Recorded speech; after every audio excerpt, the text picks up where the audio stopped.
Es una estructura un poco compleja formada por protoporfirina 9, que es un grupo pirrólico. Esto lo vamos a ver, la vamos a ver a la hemoglobina, pero les estoy comentando.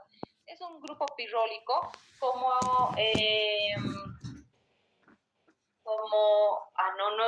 nosotros todavía no hemos llevado práctica, ¿no? En proteínas plasmáticas. No hemos llevado las proteínas plasmáticas, ¿no? Todavía con ustedes. No, doctora. ¿No? Vitamina como la vitamina, ¿no? Como la vitamina B12, por si acaso. Y la vitamina B12 tiene un grupo pirrólico unido a ese grupo pirrólico, un cobalto, ¿se acuerdan? Si nosotros vemos la estructura del hemo, es como el de la vitamina B12, es un grupo pirrólico, pero en el centro no va a tener cobalto, tiene el hierro. Entonces, el hierro es parte de la hemoglobina, no es que transporta la hemoglobina, sino es parte de su estructura de la hemoglobina, ese hierro, por si acaso, para evitar confusión. ¿Ok? La hemoglobina, entonces, es hemo, formado por ese tetrapirrol y el hierro, y la parte proteica es la globina. Esta es una proteína conjugada, chicos. Y esta proteína conjugada, ¿qué cosa va a transportar? Va a transportar oxígeno, va a transportar dióxido de carbono y va a transportar ese hidrogenio. ¿Se acuerdan? Que ese hidrogenio, cuando hemos visto sistemas Buffer, se unía a la hemoglobina para después ser nuevamente intercambiado y así salir como dióxido de carbono. Entonces, ya sabemos qué función tiene la hemoglobina, la de transporte de los gases y ese hidrogenio, este protón, pero ¿qué transporta ahora la albúmina? ¿Qué transporta la albúmina? Mañana ustedes tienen práctica conmigo, grupo M, ¿sí? Tienen práctica. Y ustedes ya deberían haber leído sus guías, chicos. Ahí van a saber qué transporta la albúmina. Además, ustedes ya han llevado eso. ¿Qué transporta la albúmina? Hormonas, vitaminas. Hormonas. ¿Qué más? Vitaminas. ¿Algo más importante? Enzimas. No. Enzimas. Bilirrubina. La bilirrubina, que eso tiene que ser eliminado de nuestro organismo, porque si tenemos bilirrubina concentrada nos va a dar ictericia, ¿verdad? ¿Qué más? Zinc. ¿Qué más? Ácidos grasos. ¿Sí? Uy, en realidad transporta muchas cosas la albúmina. Y chicos, esta albúmina, al ser un transportador, ¿sí? También transporta, por si acaso, fármacos, ¿no? Medicamentos. Entonces, al ser un transportador, es una proteína plasmática de gran importancia. Ferritina, reserva, defensa, inmunoglobulinas. Ustedes ya han visto la parte de inmunoglobulinas, saben que son globulinas que corresponden a esas gamma globulinas, esa subclasificación. Las globulinas se clasifican en alfa, beta y gamma. Las gamma globulinas son las inmunoglobulinas o anticuerpos. Entonces, son los que van a ir a defender a nuestro organismo. ¿Alguien me podría comentar cuántas inmunoglobulinas tenemos en nuestro cuerpo?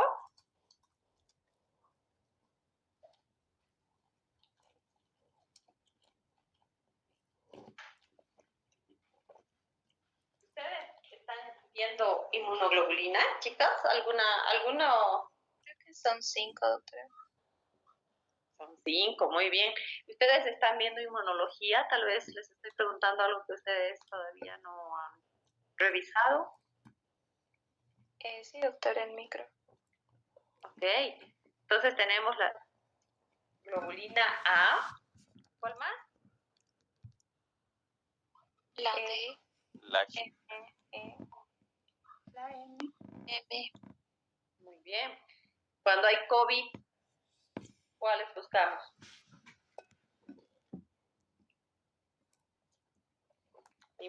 ¿Qué inmunoglobulinas buscamos cuando nos da COVID? Para saber si es un COVID-19 reciente, ¿qué inmunoglobulina va a estar elevada, chicos? La D. La IgM. ¿Ok? Y cuando ya hemos pasado el COVID, entonces lo que nos va a dar en un estudio laboratorial va a ser la IgG. Entonces ustedes, cuando vean proteínas plasmáticas, van a leer un poco su guía, ahí están las inmunoglobulinas, y además que yo ya se las he puesto en sus grupos prácticos. ¿Han podido revisar?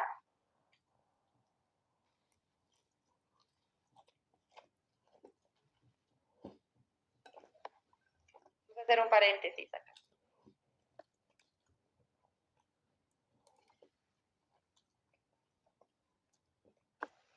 En la práctica, ustedes, chicos, tienen una guía que llevan, ¿verdad? Esa guía está muy bien elaborada. Contiene mucho material. Y de nada sirve que en la práctica yo esté repitiendo lo que dice la guía y ustedes estén leyendo lo que dice la guía. Si tenemos tan poco tiempo, ¿no? Me falta tiempo cuando hacemos la práctica y en la explicación se va la mayor parte del tiempo o en la retroalimentación por parte de ustedes. Por lo tanto, yo he colocado lo que nos corresponde siempre a los seminarios, porque las proteínas plasmáticas y las vitaminas las hemos llevado o están programadas llevarlas en seminario, ¿no? Las vitaminas las hemos llevado en seminario y también corresponde llevar un seminario de proteínas plasmáticas. En todos los grupos prácticos, yo coloco el material de ese seminario para que más bien en el tiempo que tenemos hagamos actividades lúdicas o actividades en grupo para que también ustedes se retroalimenten un poquito lo que estamos viendo. Entonces, cada grupo práctico, M1, M2, tiene un canal general. En ese canal general tenemos los archivos. En los archivos vamos a ver los materiales de clase. Y entre estos materiales de clase está la guía metodológica, está la guía de prácticas. Ustedes tienen que leerla. Por eso se les ha puesto en el Teams.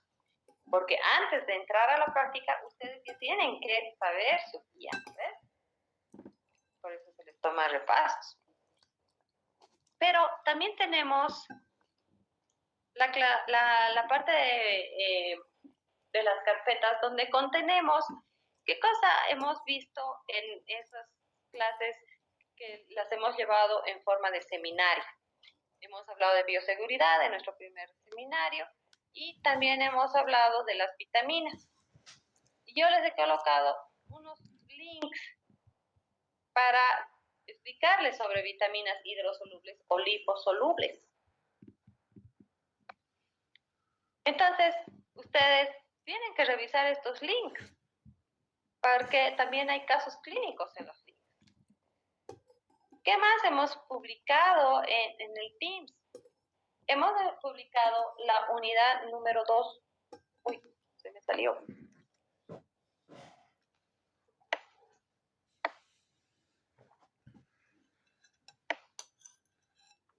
A ver, vamos a entrar al otro grupo.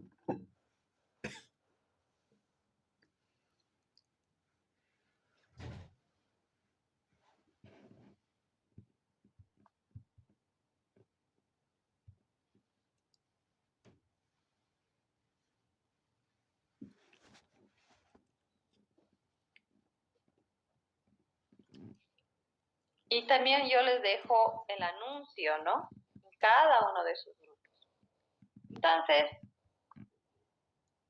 entramos a la unidad número 2 y aquí, chicos, yo les hablo sobre proteínas plasmáticas, que es un seminario que vamos a llevar la próxima semana. Sugerencia. Estos links contienen, vamos a entrar, estos links contienen la parte en la que yo participo en el seminario, pero es mucho tiempo el que se abarca explicando cada una de estas proteínas plasmáticas y también de las vitaminas. Yo prefiero que hagan las actividades, ¿no? Así van a ustedes retroalimentar, pero primero tienen que escuchar estos links que son videoconferencias que yo se las he puesto para que ustedes en el momento que dispongan, pues la escuchen. Entonces, si nosotros colocamos ese link,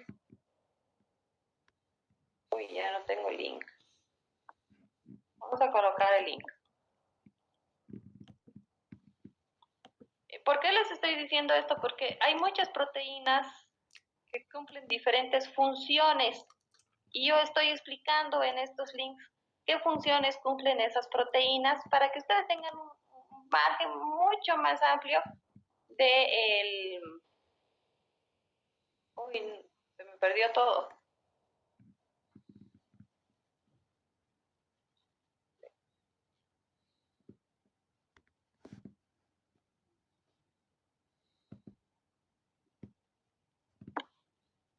Ya. Ok.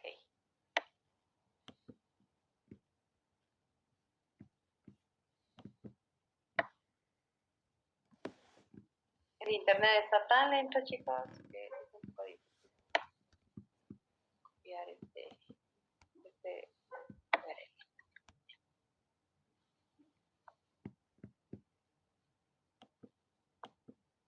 mejor lo cerremos.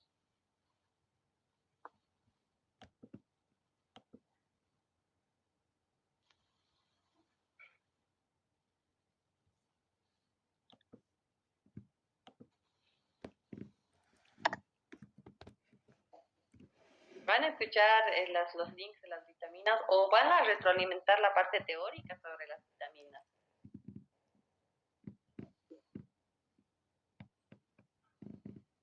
Para nuestra próxima clase, que todos tenemos que ir, estamos en clases semipresenciales, bueno, presenciales en la parte teórica y virtuales en la parte teórica y en la práctica presenciales. Entonces, fíjense, no, yo preferiría no hablar esta hora y un poco más respecto a las proteínas plasmáticas y lo que he optado es colocarles estas explicaciones para que ustedes escuchen, ¿sí?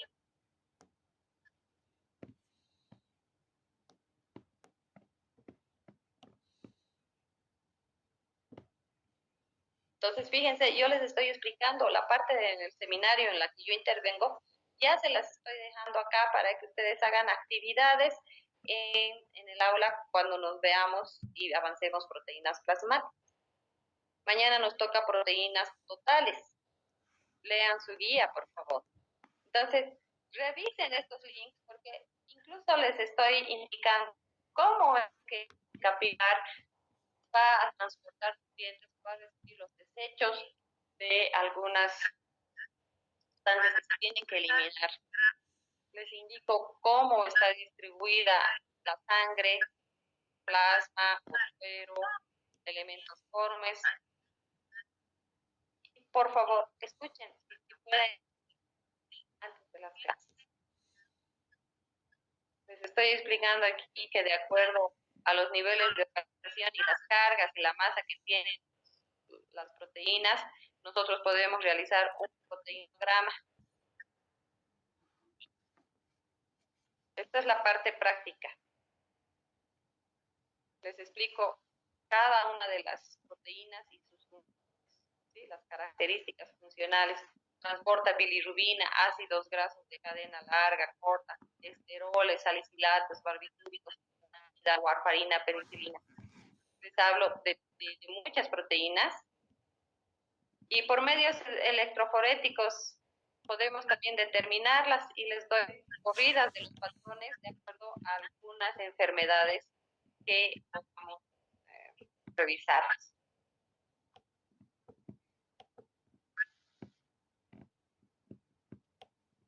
Aquí también tenemos algunas proteínas que tienen diferentes funciones.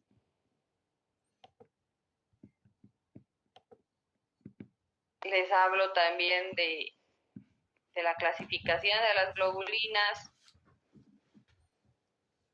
las funciones de algunas. Esta, por ejemplo, es una alfa-2 globulina. La clasificación y subclasificación. Les hablo de algunas patologías generadas cuando no tenemos algunas proteínas que van a transportar los lípidos. Si ustedes están viendo inmunología o microbiología, como me dicen, están viendo anticuerpos, están viendo inmunidad humoral, y de la unidad humoral, unidad celular, tenemos aquí a los factores del complemento, que son también proteínas.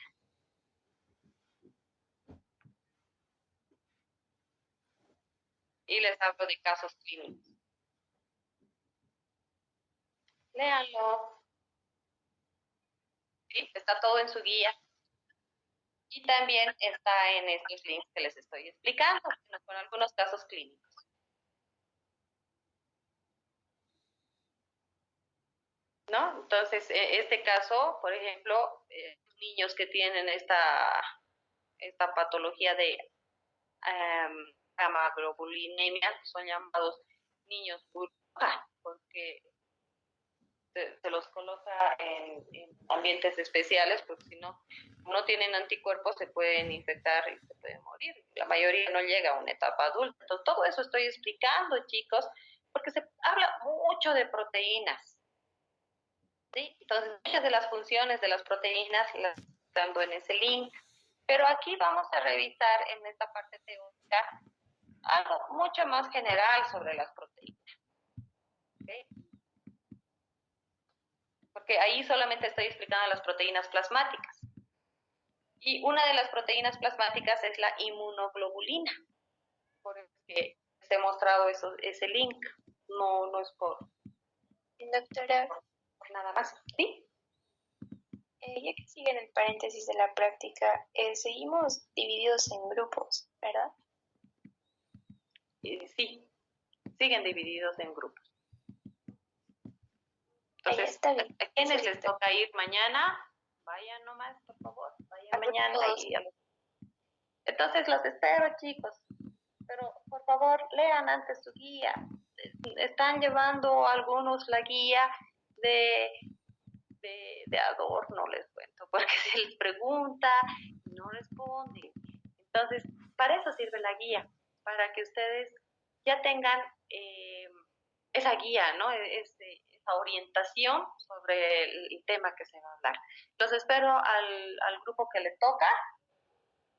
Estudien, ya hemos llevado vitaminas, hoy día tenían que dar un repaso, me he olvidado del repaso, porque no lo he subido el Forms, mañana sí o sí lo van a dar, me deben de la unidad 1 todavía un repaso.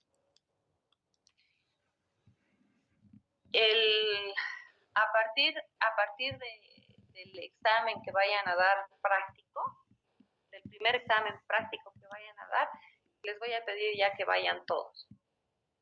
¿Sí? Vamos a ver cómo nos organizamos. Es un grupo bastante grande, entonces vamos a ver cómo nos organizamos, ¿ya? ¿Tienen alguna otra consulta?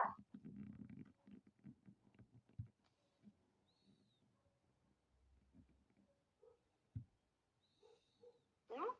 ¿No hay? No, doctor. Ya. Entonces seguiremos hablando un poco de las funciones de las proteínas, chicos.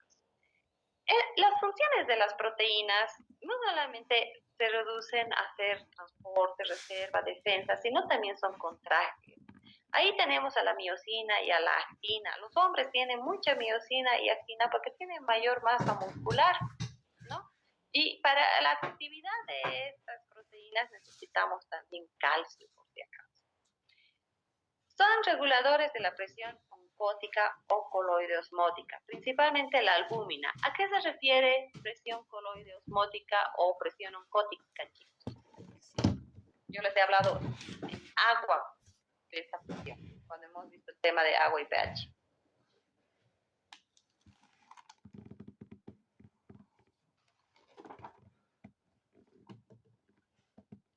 ¿A qué se refiere presión coloide-osmótica?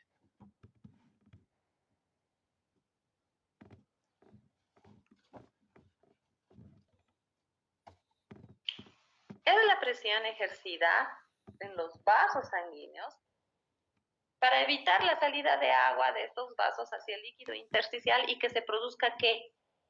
Edema. ¿Ok? Entonces, en algunos síntomas o síndromes carenciales donde la albúmina o no se sintetiza o se pierde cuando hay una insuficiencia renal, por ejemplo, un síndrome nefrótico, nosotros vamos a tener menor presión oncótica, entonces va a salir el agua y vamos a tener edema en este paciente. Fíjense qué importante es esta proteína plasmática, ¿no? No solamente transporta, sino es regulador de la presión oncótica. Pero también tenemos otras proteínas que cumplen la función estructural como el colágeno, la elastina. Hormonal, aquí solamente estoy poniendo dos, pero sabemos que tenemos muchísimas más. La insulina y el glucagón. La insulina es una hormona hipoglicemiante y el glucagón es hiperglicemiante. También tenemos a las proteínas que son... a ver, ¿qué tal si yo no tengo insulina o hay una resistencia de la célula a la insulina y se me va a producir hiperglicemia? ¿Cómo se traduce todo eso? ¿Qué enfermedad es?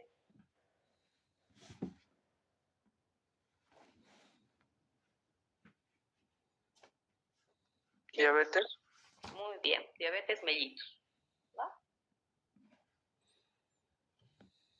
Si hay una falta, diabetes mellitus tipo 1. Si hay una resistencia a la insulina por parte de la célula, diabetes mellitus tipo 2. Bueno, continuaremos. También las proteínas tienen función enzimática. Yo les he mostrado, cuando hemos hablado de las vitaminas, una serie de enzimas, todas, casi todas, en su mayoría, tienen el término ASA. Miren, amilasa pancreática, lactasa. ¿Qué hemos visto en vitaminas? Las vitaminas, la riboflavina, la niacina, con su estructura de nucleótido para actuar como coenzimas. ¿Coenzimas de qué enzimas serán? De las deshidrogenasas. ¿Se acuerdan? Cuando les he mostrado incluso ese ciclo de Krebs, ahí, ¿no? Entonces la deshidrogenasa activa, que no sé qué. Entonces ahí se presentaba una coenzima, que era una vitamina con estructura del nucleótido que se reducía de su forma oxidada. Entonces, ya hemos visto enzimas, son proteínas con actividad enzimática. Casi todas, tienen la terminación asa. Y también hemos visto a la hemoglobina, pero con su actividad como buffer, con una actividad amortiguadora. Este es un buffer intracelular porque está dentro del glóbulo rojo. Ahora, yo les pregunto, ¿qué es una sustancia buffer? O amortiguadora o tampoco.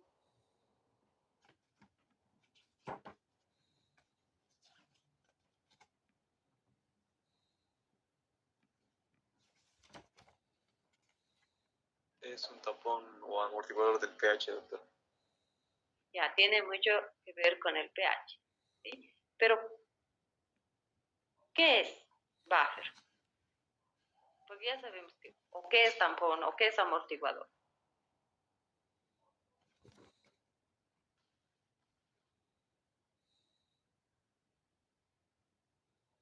¿Se acuerdan que cuando yo les he mostrado los buffers, les he dicho, por el agregado de un ácido o por el agregado de una base, el pH no cambia en la sangre arterial cuando hemos hablado de gasometría, por ejemplo? Entonces, esta sustancia que se llama hemoglobina mantiene ese pH, como dice su compañero. ¿En qué valores? ¿Qué margen de pH? ¿Qué valores va a tener? 7.35 a 7.45. Exacto. ¿Sí? Entonces, la hemoglobina, chicos, es un buffer intracelular que nos va a mantener ese pH. Si hay una alteración de ese pH de 7.35 a 7.45, se puede producir una acidosis o una alcalosis, ¿verdad? Entonces, eso ya deberían tenerlo súper claro, porque incluso hemos hecho los casos clínicos de pH.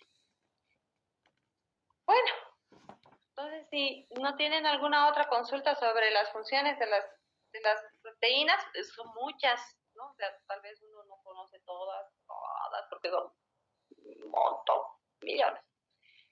Entonces estas proteínas lo que van a hacer es cumplir de manera general, les estoy mostrando algunas funciones, pero un poquito más específicas cuando estamos hablando de proteínas plasmáticas, que las van a escuchar en el link, ¿ok? Porque tenemos a la transferrina, a la lactoglobina, a la ceruloplasmina, tenemos varias, a la angiotensina, tenemos también proteínas simples, proteínas conjugadas, entonces son un montón. Pero yo les he dicho que las proteínas son biopolímeros. ¿Qué era bio? Vida, poli, muchos, meros, unidades. Entonces esas unidades formadoras de las proteínas son los aminoácidos. ¿Por qué se llama aminoácido? Porque tiene un grupo carboxilo, que es la parte ácida, y porque tiene el grupo amino, que es la parte básica.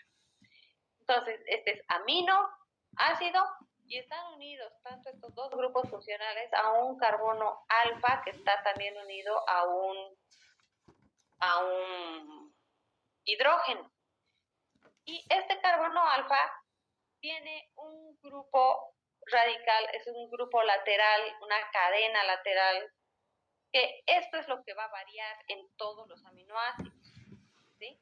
Entonces, todos los aminoácidos van a tener esta parte estructural, que es un grupo amino, carboxílico e hidrógeno, y lo que varía es la cadena lateral. Esta cadena lateral o cadena R me da una cierta clasificación de los aminoácidos, es una forma de clasificarlos en no polares y en polares. Estos no polares y apolares, ¿a qué me refiero cuando digo no polares? ¿Qué me representa la no polaridad o apolaridad?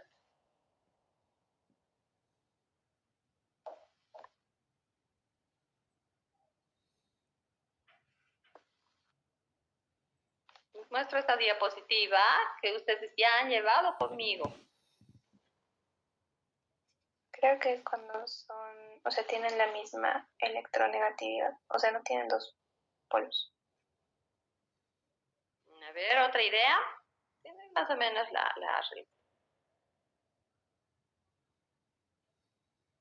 ¿Qué es polar? ¿Es soluble? ¿Es hidrófilo? ¿Hidrófobo? ¿Qué es?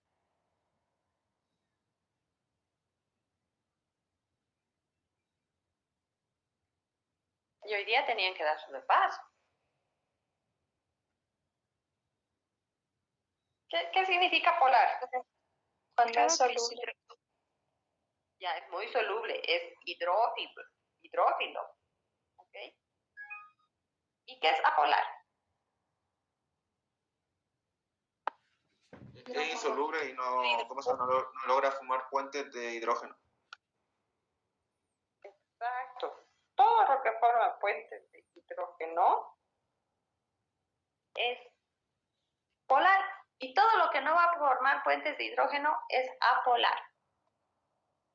Entonces, de acuerdo a esa cadena R, nosotros podemos definir que esa cadena R es no polar, alifático y aromático, y no polar, polar con carga o sin carga.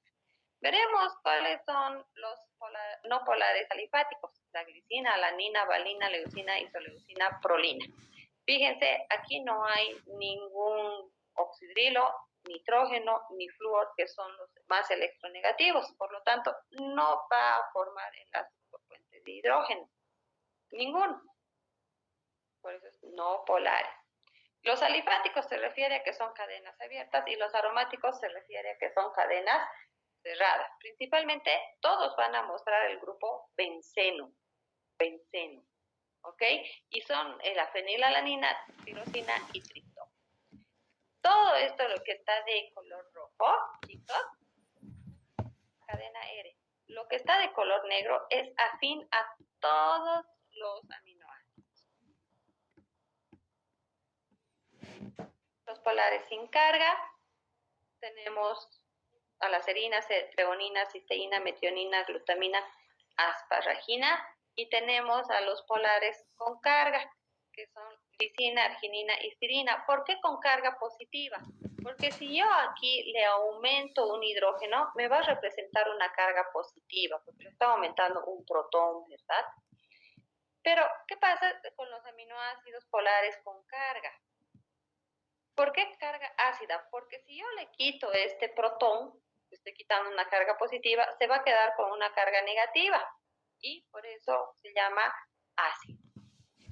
Todos los aminoácidos, chicos, están representados por su nombre en forma completa, y también pueden ser nominados por un código en triplete. ¿Qué significa el código en triplete?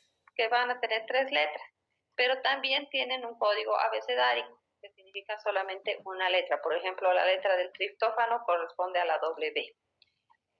Entonces, de acuerdo a su cadena R, tenemos esta clasificación.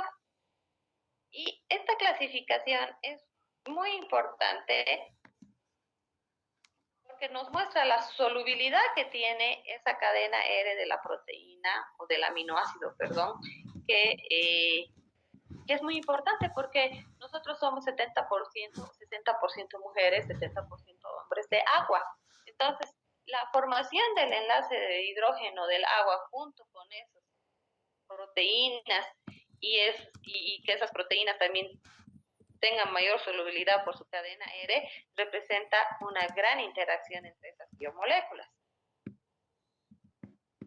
Ahora, no solamente tenemos la clasificación de acuerdo a la cadena R, tenemos también la clasificación según el requerimiento dietario.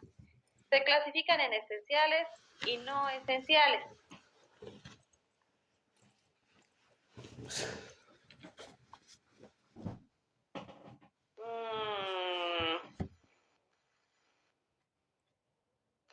Nicole. Sí, doctora. ¿A qué se refiere aminoácidos esenciales y a qué se refiere aminoácidos no esenciales?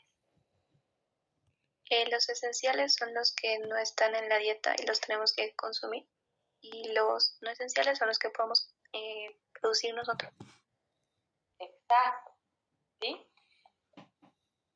De acuerdo a lo que ha dicho su compañera, tenemos a los esenciales que sí o sí los tenemos que consumir, ¿no? Están en nuestra dieta, en nuestra alimentación. Son la arginina, histidina, isoleucina, leucina, lisina, metionina, fenilalanina, treonina, triptófano, valina. Como su compañera ha indicado, tenemos que consumirlos en los alimentos. ¿Qué alimentos tienen mayor cantidad de estos aminoácidos esenciales? Los de origen animal o vegetal. Chicos, para todos. ¿Cuáles son los alimentos que tienen mayor cantidad de origen? ¿Cuáles son los alimentos que tienen mayor cantidad de aminoácidos esenciales? A ver, fíjense en esa tabla. Esa PB es valor biológico de las proteínas. Los alimentos están clasificados de acuerdo a su valor biológico en función a la cantidad de aminoácidos esenciales que tiene.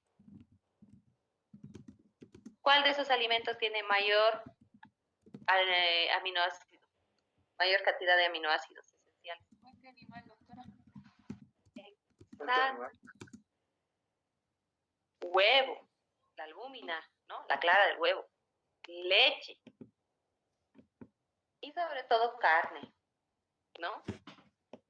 Oiga, ¿tiene que tomar leche para crecer? Claro que sí, porque los aminoácidos, ya hemos dicho, tienen una función estructural, o sea, van a formar proteínas con una función estructural. Entonces, fíjense, el guisante, que es de origen vegetal, apenas tiene un valor biológico proteico de 48. Por eso es que las personas que son vegetarianas tienen un dominio de la nutrición exquisito, porque saben qué alimento tienen que combinar con qué otro alimento, porque los vegetales, unos tendrán isoleucina, otros tendrán triptófano, otros tendrán arginina, otros tendrán histidina. Entonces hacen una combinación de todas esas verduras para obtener todos los aminoácidos esenciales que nosotros con un huevo, o sea, yo no soy vegetariana, ¿no? Entonces, ni vegana. Entonces, nosotros solo con un huevo ya estamos suministrando todos esos aminoácidos esenciales que necesitamos. El organismo necesita tanto de los aminoácidos esenciales como de los no esenciales para producir sus proteínas. Entonces, las proteínas se producen en forma endógena y también se las recibe en forma exógena, por medio de la alimentación. Pero hay que cuidar un poco, chicos, esa alimentación, porque hay proteínas como la gliadina y la glutenina, que se encuentran principalmente en el trigo, ¿no? O sea, por ejemplo, si nosotros molemos el trigo, vamos a obtener la harina, y la harina puede contener esa gliadina, esa glutenina, y con eso se hace pan, masitas, se utiliza para hacer pastas, y hay algunas personas que están predispuestas a tener enfermedad celíaca, y eso es un trastorno respecto a la absorción que podamos tener de estas proteínas, ¿ok? Entonces, va a haber una reacción antígeno-anticuerpo y puede producir dolor abdominal, diarreas. Entonces, cuando consumamos proteínas, es muy importante revisar el valor biológico, pero algunas no pueden ser alergenos, no pueden producir reacciones inmunológicas. ¿Okay? La ingestión de proteínas es muy necesaria en nuestro organismo porque ya sabemos que tienen que cumplir muchas funciones. Entonces, lo normal en un adulto tranquilo, que está en reposo, que estudia todo el día en forma virtual, ¿sabes? Y los docentes, por ejemplo, que estamos todo el tiempo sentados frente a la computadora, tenemos que consumir 1 gramo de proteína por 1 kilogramo de nuestra masa corporal. Es decir, si una persona, ahí yo les coloco, si una persona pesa aproximadamente 70 kilogramos, entonces debe comer 70 gramos de proteína. ¿Qué pasa con aquellas personas que hacen ejercicio, que se van al gimnasio, que están utilizando mucho sus proteínas, ¿no? Hacen voleibol, fútbol, natación sobre todo. Entonces tienen que consumir el doble de las proteínas. Es decir, una persona de 70 kilogramos tiene que consumir 140 kilogramos si es que hace, por ejemplo, fisiculturismo. Por eso es que las personas que van a los gimnasios siempre van a estar ahí con sus suplementos de proteínas, ¿no? De aminoácidos o los aminopets que también se venden. Podemos hablar mucho de las proteínas, demasiado, diría yo, y generalmente la deficiencia de las proteínas están relacionadas con enfermedades carenciales. Esto vamos a ver en la parte práctica. Entonces, me pasaré a otro tema. ¿Tienen alguna duda hasta acá? ¿Consulta?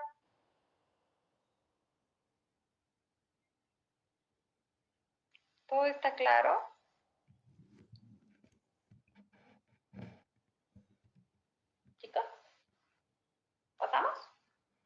¿No tienen dudas? Todo claro, doctor. Como les digo, podemos hablar muchísimo de las vitaminas, perdón, de los aminoácidos. Hay otra clasificación incluso de los aminoácidos de acuerdo al metabolito intermediario que generan.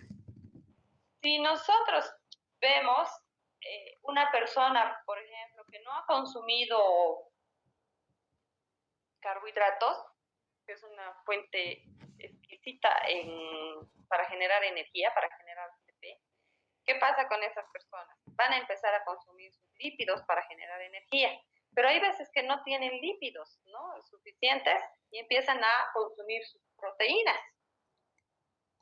Y al degradar esas proteínas van a separar sus aminoácidos constituyentes. Y por ejemplo, la alanina, chicos, es un aminoácido, es un aminoácido glucogénico, ¿no? O sea, yo les he dicho que hay otra clasificación de los aminoácidos, de acuerdo al metabolito intermedio que generan. Entonces, la alanina va a generar glucosa, por eso se llama gluconeogénicos. Glucosa, nuevo, génicos, información. Entonces, esta alanina va a ir por diferentes rutas a formar glucosa para que nosotros tengamos la energía necesaria. No solamente la alanina, la principal es la alanina, pero también tenemos a la cisteína, a la glicina, a la valina, al aspartato, a la glutamina, al glutamato. Y también hay otra clasificación que son glucocetogénicos, que van a formar lípidos y van a formar glucosa. Ahí tenemos principalmente esos aminoácidos aromáticos. ¿Cuáles eran los aminoácidos aromáticos? Los que tenían el benceno, chicos. Fenilalanina, tirosina, triptófano. Y hay otros que son aminoácidos cetogénicos. ¿Qué son los aminoácidos cetogénicos? Son aquellos que van a ir a formar principalmente cuerpos cetónicos. ¿Qué son los cuerpos cetónicos? Son unas estructuras orgánicas que se forman en el hígado para generar energía, pero el hígado no usa esos cuerpos cetónicos. ¿Para qué nos sirven principalmente esos cuerpos cetónicos? Cuando ustedes no han comido, bueno, no ustedes, ¿no? Cuando las personas no han comido suficiente cantidad de carbohidratos, es decir, no están en ayuno, por ejemplo, prolongado, lo que va a hacer el organismo es formar estos cuerpos cetónicos en el hígado, y estos cuerpos cetónicos se van a ir al cerebro. El cerebro y el glóbulo rojo necesitan un aporte continuo de energía, entonces saca de donde puede esa energía, chicos. Y estos aminoácidos pueden formar esos cuerpos cetónicos, son la leucina y la lisina. ¿Para qué? Para que ese cerebro y ese glóbulo rojo se mantengan siempre con energía y no muera la célula. Por eso son tan importantes, ¿no? De cualquier forma, nuestro organismo va a generar energía, porque si no tiene energía, se muere la célula, ¿no? Es lo mismo que pasa en un infarto agudo de miocardio. Cuando la célula está necrosada por falta de producción de ATP, lo que va a pasar es una necrosis de una área y se puede presentar este infarto agudo de miocardio. Y lo mismo pasa en nuestro cerebro.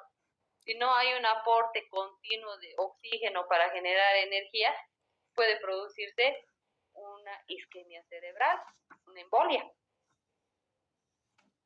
Entonces, también nosotros podemos obtener energía a partir de los aminoácidos. Esa clasificación, ¿sí?, seguramente la van a ver cuando hablen de metabolismo de proteínas en bioquímica 3. Aquí nosotros vemos solamente la parte que es básica. Pero esta parte ya hemos visto en otra asignatura que era bioquímica 1. Por eso es que ustedes ya tienen la base de lo que son las proteínas. Nosotros estamos retroalimentando nada más. tenemos las propiedades. Yo les he indicado en el contenido que vamos a hablar un poquito de las propiedades físicas, químicas que tienen las proteínas. Estos aminoácidos, ¿no? Unidades formadoras de las proteínas, tienen propiedades iónicas. ¿Qué significa eso? Que se pueden ionizar. ¿Qué era un ión? Era un átomo o grupo de átomos que estaba cargado positivo o negativamente. Entonces pueden presentar formas catiónicas o formas aniónicas. Catiónicas, cuando pueden aceptar un protón, entonces van a cargar positivamente. Aniónicas, cuando pierden ese protón, ese hidrógeno, entonces se van a cargar negativamente. Es una forma aniónica y una forma catiónica, que esto aprovecha, chicos, esto aprovecha muchos métodos para poder identificar algunas proteínas, ¿no? Entonces, acuérdense de esto, porque vamos a volver a hablar cuando hablemos de las propiedades que tienen los aminoácidos y las proteínas. Y cuando nosotros veamos que tienen una carga positiva y una carga negativa en la misma estructura, es decir, un equilibrio entre carga positiva y negativa, entonces hablamos de que ese aminoácido está en su forma suiterión. ¿Qué más van a presentar los aminoácidos? Van a presentar una esterisomería. ¿Qué era esterisomería? Era la estructura de un aminoácido que estaba en diferentes posiciones espaciales, mostrando tal vez su grupo amino a la izquierda o su grupo amino a la derecha. ¿Cómo vamos a establecer esta estereoisomería? Con un aparato que se llama polarímetro. Colocamos el aminoácido en una cubeta de ese aparato, hacemos pasar una luz, incide sobre esa cubeta donde está el aminoácido, y si se desvía la luz hacia la izquierda es levógiro, y si se desvía la luz hacia la derecha es destrógiro. Entonces, el organismo, nosotros estamos formados por levógiros, por aminoácidos levógiros, los L-aminoácidos. Todas nuestras proteínas están formadas por esta clase de esterisomería de aminoácidos. ¿Es un poco de química? Sí, bastante de química. Pero ustedes son bioquímicos, ¿no? En esta asignatura tienen que amar la química relacionada con la vida. Por eso se llama bioquímica. Hasta aquí. ¿Consultas?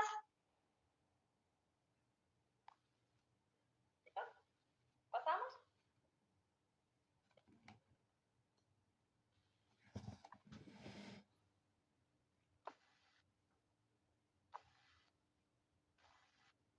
Vamos a ver, ahora a ver, Patricia. ¿Patricia? Sí, doctora. ¿Qué es un péptido?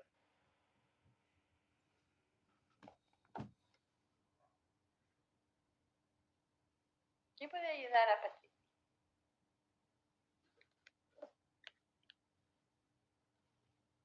No es la unión de las proteínas, no, de los aminoácidos. O algo así, doctor. Muy bien. Luis David.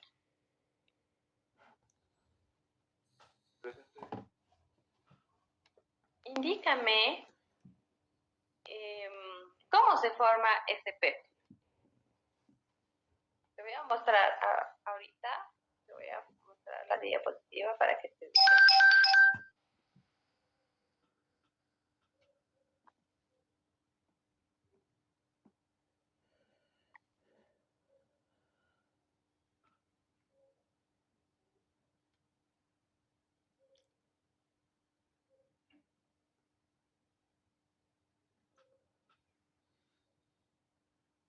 ¿Cómo me podrías explicar, y todos también piensen, cómo podrían explicarme ese enlace péptido?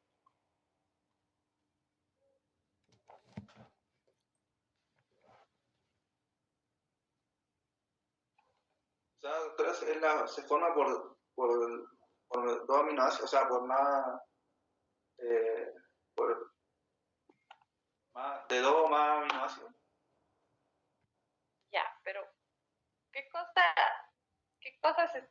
qué cosa está saliendo en Sería la pérdida de agua. está saliendo una molécula de agua, ¿verdad? Entonces, el enlace peptídico es una unión que se realiza entre un aminoácido con otro, eliminando una molécula de agua porque se va a unir el hidrógeno del nitrógeno y el oxidrilo del grupo carboxilo del otro aminoácido. Entonces es una reacción de condensación. Todas las reacciones donde se elimine una molécula de agua, chicos, es una reacción de condensación.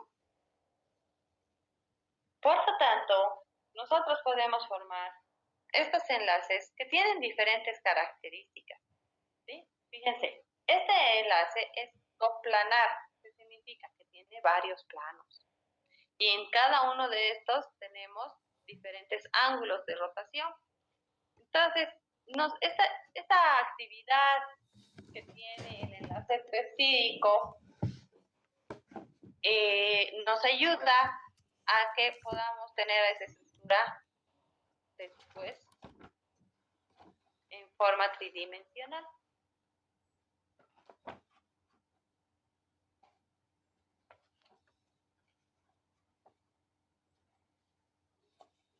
Es como si se saliera del plano, ¿verdad?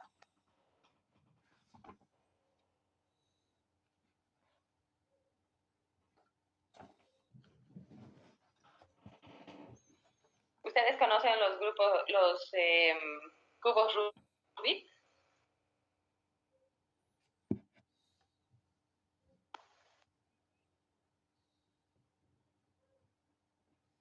Sí, doctora. Para los que no conocen, vamos a colocar cubo Rubik.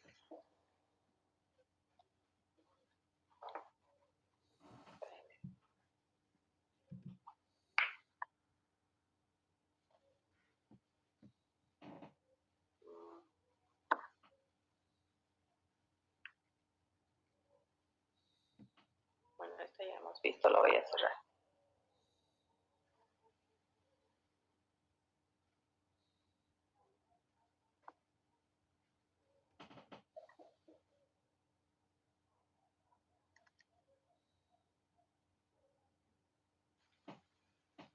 El giro que da esos ángulos pi y t en el enlace peptídico es como un cubo Rubik.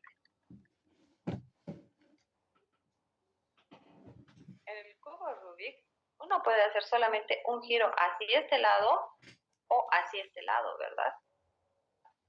Entonces, lo mismo pasa con el enlace peptídico, solamente tiene dos giros. Uno a un lado y otro al otro lado. A un lado y al otro lado. A un lado y al otro lado. A un lado y al otro lado.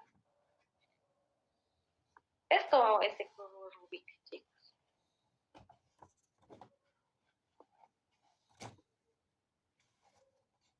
Mostrando esos ángulos. Pi y sí.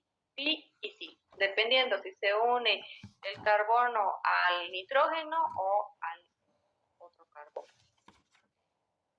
Entonces, un enlace peptídico que es con estas características va a mostrar un residuo amino y un residuo ácido, ¿ok? Por lo tanto, nosotros podemos formar diferentes péptidos uniendo dos aminoácidos, podemos formar un dipéptido. Este dipéptido, por ejemplo, valga la redundancia, en este ejemplo es el aspartamo. Y cada uno de estos péptidos va a tener una función principal, una función que lo distingue. Por eso les he dicho, hablando de funciones de las proteínas, podemos hablar de infinidad de funciones que tienen estos. Este aspartame es un edulcorante artificial. Si ustedes recuerdan,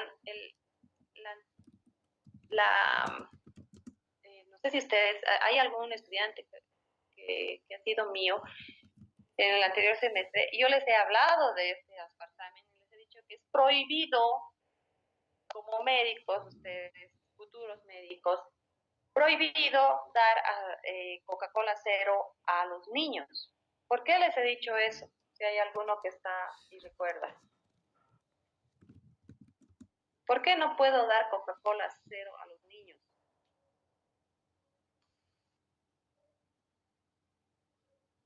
¿Por la cantidad de edulcorante? ¿Por la cantidad de qué, perdón? De los edulcorantes artificiales. Ya, en realidad este es un edulcorante artificial. Está formado, chicos, este aspartame por fenilalanina y aspartato. ¿Okay?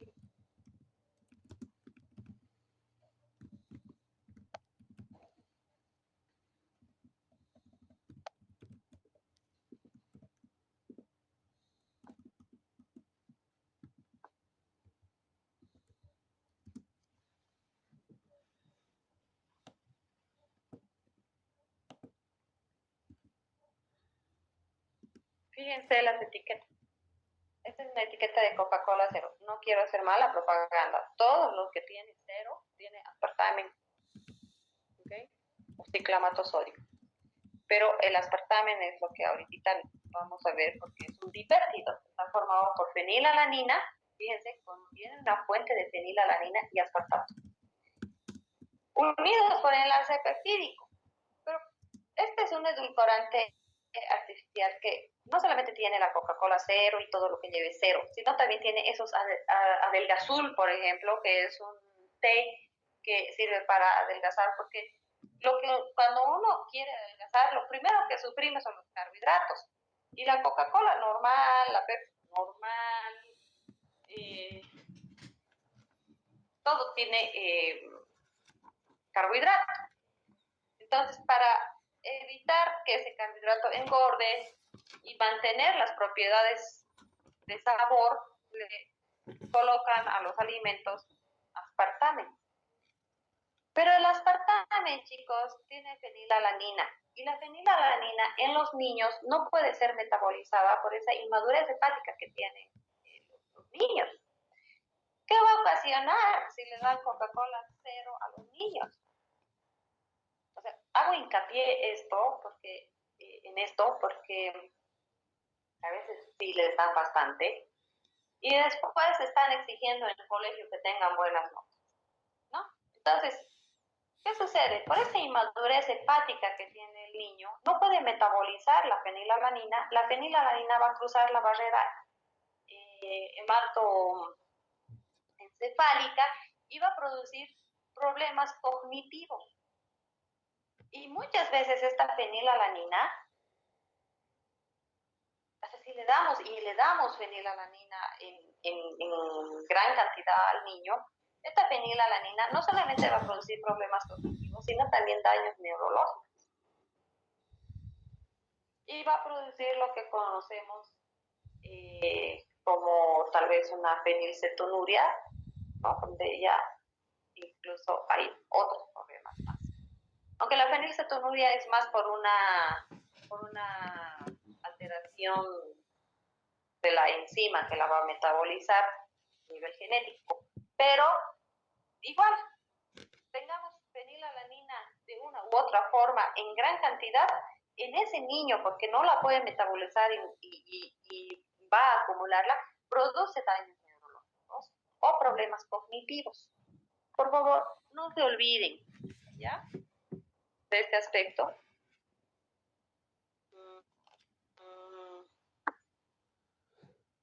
Pero si juntamos 3 aminoácidos, ¿sí? Vamos a obtener el glutatión.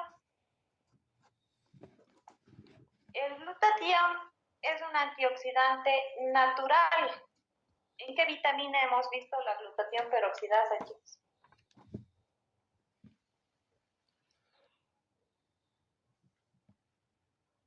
¿En qué vitamina hemos visto la peroxidasa? Como antioxidante natural. Yo les he dicho, esta glutatión